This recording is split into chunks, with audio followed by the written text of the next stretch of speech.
Hər birinizi salamlayıram. Mən Sara Müzəffər, kanalıma xoş gəlmisiniz. Bugünkü dərs mövzumuz biraz qarışıq mövzudur. Çünki bir mövzunun içərisində çox hadisələrə dəyəcəyik. Ona görə diqqətli olun, qeydlərinizi götürün və izaha ciddi şəkildə qulaq asın. Təbii ki, video kimlər üçün nəzərdə tutulub? Müəllimlərin işlə qəbul imtahanına hazırlaşanlar, sertifikasiya hazırlaşan müəllimlərimiz və abituriyentlər üçün. Başlayaq görək mövzumuzun izahında nə görürük, nələr var. Biz son mövzumuzda qeyd elədik ki, 1359-cu ildə Azərbaycanda olan Qızıl Ordu Bərdi bəy Azərbaycanı tərk elədi və biz qaldıq belə. Bəs bizi gəlib kim tutacaq? Bizi 1340-cı ildə Bağdadda yaranan bir dövlət var. 1340-da Bağdadda yaranan dövlət. Bu dövlət Cəlairi dövlətidir. Şeyx Həsən Cəlairi tərəfindən 1340-cı ildə Bağdadda yaradılır. Hansı ki 1359-cu ildə artıq görürlər ki, Azərbaycanda vəziyyət qarışıqdır. Aləm dəyib bir-birinə. Həmin dövrdə də 1359-da Cəlalilər dövlətini idarə edən şəxs Şeyx Üveysdir. Şeyx Üveys bu vəziyyətdən istifadə edir. 1359-cu ildə gəlir Təbrizə. Təbrizə gəldi, Təbrizi tutur və Təbrizi tutması ilə 1359-cu ildə Azərbaycanın cənub əraziləri keçir Cəlalilər dövlətinin tərkibinə. Təbriz də olur nə? Paytaxt. Paytaxtı da Bağdaddan köçürdülər Təbrizə. 1359-cu ildə Şeyx Üveys Azərbaycanın cənub ərazilərini özlərinə tabe edir. 1367-ci ildə də gedəcəklər Şirvan ərazisini tutacaqlar. Şirvanı tutdular və bunun nəticəsində bütün Azərbaycan, yəni artıq Azərbaycanın şimal əraziləri də Cəlalirlərə tabe edilmiş oldu. Cənubu 1359-da, şimalda 1367-də tutdular. Hətta Təbrizdə bir saray da inşa etdilər. Sarayımızın adı Dövlətxana. Təbrizdə də Dövlətxana adlı bir saray inşa etdirirlər. Vəziyyət belə yaxşıdır. Yəni bir problemimiz yoxdur. Hələ ki 1367 Şeyx Üveysin dövrü yaxşı dövrdür. Amma həmin dövr bir problem meydana gələcək. O problemi meydana gətirməzdən öncə gələk burada biraz sizin üçün Şirvanşahlardan danışaq. Biz keçən dərslərimizin birində dedik ki, 1027-1382-ci illər Şirvanda hakimiyyətdə Kəsranilər sülaləsidir. Kəsranilər sülaləsinin ilk nümayəndəsi 1-ci Mənüçöhr idi, ondan danışdıq. 1-ci Fəribürzdən danışdıq, 1-ci Afridundan danışdıq. 3-cü Mənüçöhrün dövründən danışdıq, 1-ci Aksitanın dövründən danışdıq. İndi bugün kimlərin dövründən danışacaq? Əsasən 3-cü Fəribürz, bayaq Monqolların yürüşündə də qeyd edirik ki, 3-cü Fəribürzün dövründə 1227-ci ildə Xarəzm şahlardan asıllıq qəbul edilir. 13-cü əsrin 30-cu illərində də Monqollardan asıllıq qəbul edilir. Amma təbii ki, Monqolların Şirvana ilk yürüşü 13-cü əsrin 20-ci illərindədir. Birinci yürüşdə 20-22-də həmin dövrdə də hakimiyyətdə Güçtaskdır. Artıq Güçtaskın adını çox yazmırlar deyə mən də qeyd eləmirəm. Elə 3-cü Fərbürz Xarəzm şahlardan asıllığı qəbul edir, sonra da Monqollardan asıllığı qəbul edir. Təbii ki, biz Monqollardan aslıyıq, amma Hülakülər dövləti yaranır. Hülakülər dövləti yaranır, həmin dövrdə hakimiyyətdə 2-ci Aksistandır. 2-ci Aksistan Hülakü dövlətindən asıllığı qəbul edir, asılı olur. Düzdür, özləri idarə edirlər. Hətta kitabda yazılır ki, öz adlarına pul kəsdirsələr də, bu artıq biraz siz prosesin mahiyyətini dəyişir. Çünki öz adına pul kəstirirsənsə, deməli nisbətən müstəqilsən. Amma biz nə deyirik? Deyirik ki, Hülakü dövləti mərkəzləşmiş dövlətdir. Mərkəzləşmiş dövlət də nə deməkdir? Dövlətin bütün vilayətlərinin bir mərkəzdən idarə edilməsi. İndi uyğunsuzluq var da, uyğunsuzluq var, amma bütün dövr üçün deyil. Müəyyən bir dövrdə öz daxildən idarə etmələrini saxlayırlar. 2-ci Aksistanın dövründə Hülakülər dövlətindən asılı olurlar və Hülakülər dövlətinə qoşun ilə kömək edirlər. Yəni, müharibə vaxtı hərbi dəstə ilə təmin etməlidirlər. 2-ci Aksistandan sonra biz hakimiyyətdə görəcəyik Kavus ibn Keyqubadı. Keyqubadın dövrü nədir? Elə baxın, necə tam üst-üstə düşdü. Keyqubad Təbrizə hücum edir. Təbrizə hücum. Təbrizi tutmaq istəyir. Amma həmin dövrdə də Cəlalilər Azərbaycandadırlar axı. Həmin o Cəlairi Şeyx Üveys 1367-ci ildə yürüş edir Şirvana və həmin dövrdə hakimiyyətdə Kağısibin Keykubatı 1367-ci ildə Keykubat Cəlairilərdən asılılığı qəbul edəcək. Yəni Şirvanşahlar gəlib gedən hamıdan asılı olublar sözün əsl mənasında.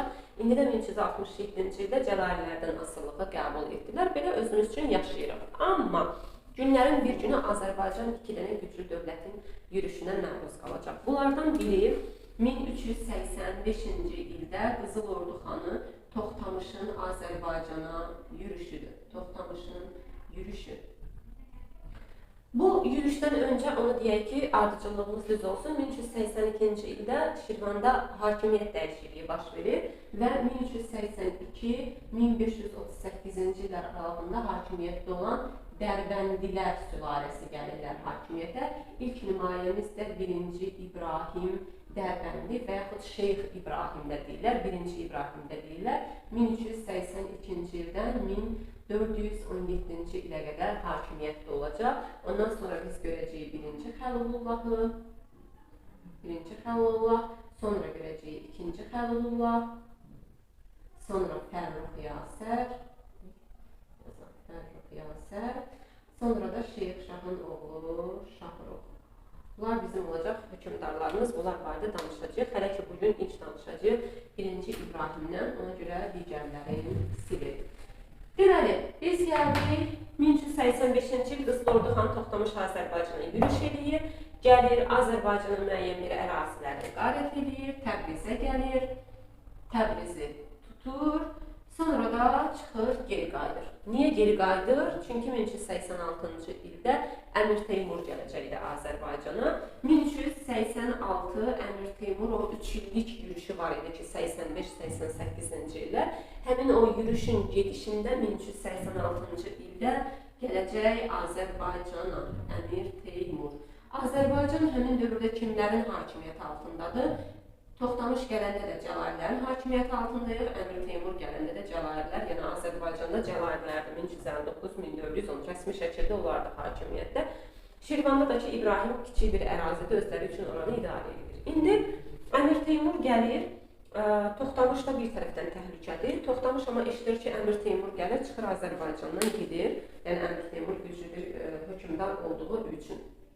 Və Əmir Teymur gələndə Şirvanşah 1-ci İbrahim gedir Əmir Teymurdan daha doğrusu Əmir Teymura öz asıllığını bildirir. Yəni, boyun əyir də ittifaqa girir.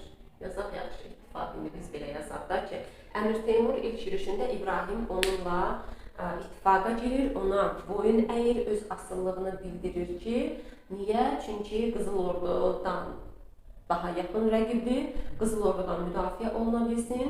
İkincisi də ki, Əmir Teymur güclü rəqibdir. Güclü rəqibi də bir növ neynəsin? Zərərsizləşdirsin. Hətta Əmir Teymur Azərbaycanın şimal ərazilərinin, sərhədlərinin müdafiəsində 1-ci İbrahim Dərbəndiyə tapşırır. Hətta bunlar bir yerdə qeyd eləmişdik 1395-ci il Terek döyüşündə, Qızıl Orduya qarşı, 1402-ci ildə Ankara döyüşündə Osmanlıya qarşı İbrahim müttəfiq olaraq Əmir Teymura kömək edir. Əmir Teymur gəlir Azərbaycana. Azərbaycanın demək olar ki, bölgələrinin hər birini tutur. Bütün Azərbaycanı tutur, amma Əlincə qalası istisna olmaqla. Əlincə qalasını tuta bilmir. Bəs soruşsanız ki, bunlar Azərbaycana gəlirlər. Cəlairlər hanı? Niyə müdafiə eləmirlər Azərbaycana? Axı biz onların tərkibindəyik. Həmin dövrdə Cəlairlərdə hakimiyyətdə Sultan Əhməddir. Əhməd təbii ki, Əmir Teymur hara, Sultan Əhməd hara. Əhməd qorxur, qaçır Bağdada. Ona görə Azərbaycan boş qalır. Bunlar da gəlib boş qalmış Azərbaycanı tutublar Əmir Teymur 1386-cı ildə. Bir dənə Əlincəni tuta bilmir. Sonra Azərbaycandan çıxır gedir. Azərbaycandan çıxır gedəndən sonra Azərbaycanda olan feodallar başlayırlar həm öz aralarında mübarizə aparmağa, hakimiyyət uğrunda, Təbriz uğrunda, digər ərazilər uğrunda, həm də Əmir Teymurun burada qoyduğu qüvvələrə qarşı. Əmir Teymur da burada kimi qoyub? Oğlu Miranşahı. O qüvvələrlə Azərbaycan feodalları arasında mübarizə gedəndə Əmir Teymur 1392-ci ildə növbəti dəfə Azərbaycana gəlir, ikinci dəfə yürüşə gəlir. Bu yürüşə gələndə artıq bizim yerli feodallar öz arasında mübarizəyə son qoyub öz vilayətlərinə çəkilirlər. Gəlir Azərbaycana, yenə Azərbaycanda baş verən proseslərdə öz ağalığını göstərir, öz sözünü deyir və yenə Əlincəni tuta bilmir. Əlincə müdafiəçiləri yaxşı müdafiə olunurlar. Çünki Cəlairlərin xəzinəsi Əlincə qalasındadır. Ölkəni belə sakitləşdirir, gedir oradan 1395-ci ildə Terek döyüşü baş verəcək Qızıl Ordu ilə, Qızıl Orduya qalib gələcək. Sonra 1398-ci ildə isə baş verəcək bizim Əmir Teymurun Hindistana yürüşü. Əlim burada qaşınır, bütün diqqətim qaldı orada. Əlim deyəndə qolum. 1398-də də gedəcək oradan Teymura. Teymura nədir? Teymur gedəcək Hindistana. Növbəti dəfə 1399-cu ildə Azərbaycana yürüş edəcək, 3-cü yürüş. İkinci yürüşdən getməyinin səbəbi əslində ikinci yürüş 1392 gəlir burada gedir. Sonra o Terek döyüşü nəyə görə olub? Çünki Qızıl Ordu xanı toplamış, Buxara və Səmərqənd üzərinə yürüş eləmişdi. Əmir Teymur da o xəbəri alır, gedir onu məğlub eləyir. O proseslərə də son qoyur 1395-də. 99-a növbəti dəfə 3-cü yürüşə gələcək bizə. 3-cü yürüşə gələndə İbrahimin burada müttəfiqləri var. İbrahim bilirsiniz necə insandır? İngilis bayrağı da əsir. Söhbət onun üçün hal-hazırda nə uğurlu olsa onun yanındadır. Məsələn, Əmir Teymur ilk yürüşə gələndə gedir Teymurdan ittifaq bağlayır ki, mən səndən müttəfiqəm. Əmir Teymur gedəndən sonra gedir Şəki hakimidir, Gürcülərdir. Bunlarla ittifaq bağlayır ki, bəs sizin yanınızdayım. Əmir Teymur gedəndən sonra gedib Şəki hakimi, Seydi, Əli və Gürcü hakimi 7-ci Georgi ilə birləşirlər, ittifaq yaradırlar Teymurilərə qarşı. Bu belə. Sonra amma Teymur gələndə deyir ki, mən səndən aslıyam. Hətta 1399-cu ildə 3-cü yürüş Teymur gələndə o xəbər alır ki, bunlar arasında ittifaqları var, belə-belə söhbətlər. Şəki hakimini cəzalandırmaq istəyir. Çünki Teymur deyir ki, əslində mən heç bir şey, daha doğrusu İbrahim deyir ki, mən heç bir şey eləməmişəm. O da deyir ki, mən Şəkini cəzalandıracağam. Şəkinə yürüş edib, Şəkini cəzalandırmaq istəyəndə İbrahim deyir ki, dəymə də, yəni o da bizim dostdur, qardaşdır. Teymur da deyir ki, yaxşı 1399-cu ildə Seydi Əlini hakimiyyətdən salır, oğlu Seydi Əhmədi gətirir hakimiyyətə. Yəni belə bir insandır İbrahim. Sonra 1402-ci il Ankara döyüşü. Ankara döyüşündə İbrahim yenə buna kömək eləyir. Amma 1405-ci ildə Əmir Teymur öləcək. Çinə yürüş ərəfəsində 1405-də Əmir Teymur ölür. Əmir Teymurun ölümündən sonra vəziyyət 180 dərəcə dəyişir. Necə dəyişir? Həmin bu bizim şəxslər var idi, Cəlalilər. Qaraqoyunlu mövzusunun içərisində biz bunu görəcəyik. Cəlali Sultan Əhməd, bir də bizim Qara Yusif. Bunlar Bağdad döyüşündə məğlub olmuşdular.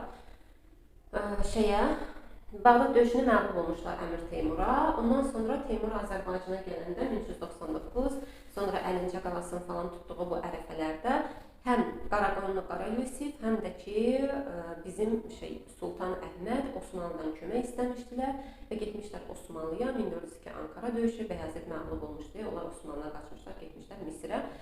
Təbii ki, Teymur da onları tabe etmək istəyirdi. Yəni onları necə deyək, izləyir nə deyirlər, ona söz yadımdan çıxdı. Nəysə də onları tabe etmək istəyirdi, amma özü Misirə getmir, Misir hakiminə deyir ki, onları tut, saxla, mən başqa bir işim var, qaydanda dönərəm ora. Başqa işi də Çinə getməkdir, amma iş elə gətirir ki, 1405-ci ildə Çinə yürüş ərəfəsində ölür. O öləndən sonra vəziyyət kökündən dəyişir. Necə dəyişir? Bizimkilər Misirdə həbsdən çıxırlar, Qara Yusiflə Sultan Əhməd və İbrahim, onlar yoldan gəlirlər yavaş-yavaş üzü Bağdadla Təbrizə doğru. Amma İbrahim də Azərbaycanda fəallaşır. Belə ki, Şirvanşah İbrahim 1405-ci ildə gedir Gəncəni tutur, Qarabağı tutur, Şəki ilə yenə ittifaq bağlayır və 1405-ci il Kür çayı sahilində döyüşdə Teymurilərin qüvvələrini məğlub edir. Burada Şirvanşahlardır, qalib gəlirlər, Teymurilər məğlub olurlar. Burada da Teymuri Ömər idi. Teymuri Ömərin qüvvələrini məğlub edir 1405-ci il Kür çayı sahilindəki döyüşdə və Azərbaycanın şimalında digər əraziləri də özünə tabe etməyə başlayır. Azərbaycanın cənubunu isə həmin dövrdə Əbubəkir, Teymuri Əbubəkirin qüvvələri idarə edirlər və vəziyyət cənubda kəskinləşir, əsasən də Təbrizdə. Əhali Teymurilərdən narazıdır, üsyan qaldırırlar, Teymuriləri qovurlar və İbrahimdən də kömək istəyirlər ki, gəl bizə kömək elə. İbrahim də deyir ki, yaxşı, 1406-cı ildə düşür İbrahim Təbrizə və Təbrizi tutur, 2 ay Təbrizi idarə edir. Yəni 2 aylıq, kiçik də olsa Teymurilər olmayanda Şirvanşahlar 2 aylıq Azərbaycanı vahid şəkildə idarə ediblər, bütün Azərbaycanı idarə ediblər. Amma 1406-cı ildə Cəlairi Sultan Əhməd gələcək Təbrizə. Cəlairi Cəlairi gəldi Sultan Əhməd ki, bu İbrahim oturub onun yerində. İbrahim də deyir ki, bir dəqiqə bu yanlış anlaşılmadır. Nədir yanlış anlaşılma? Məsələ odur ki, mən əslində gəlmişdim bura. Nə üçün? Məmləkət başsız qalmışdı, müdafiə eləməyə. İndi məmləkətin əsl sahibi gəldi. Mən qayıdıb gedirəm öz ölkəmə, buyur bu taxtacda sənin. Nəysə, Sultan Əhməd gəlir Təbrizə və bizim İbrahim də qayıdır gedir öz ölkəsinə. Amma sonraki proseslərdə nə olur? Onu da Qaraqoyunlu dərsində görəcəyik. Bugünlük bu qədər. İzlədiyiniz üçün təşəkkür edirəm. Növbəti dərs videolarında görüşənə qədər sağ olun.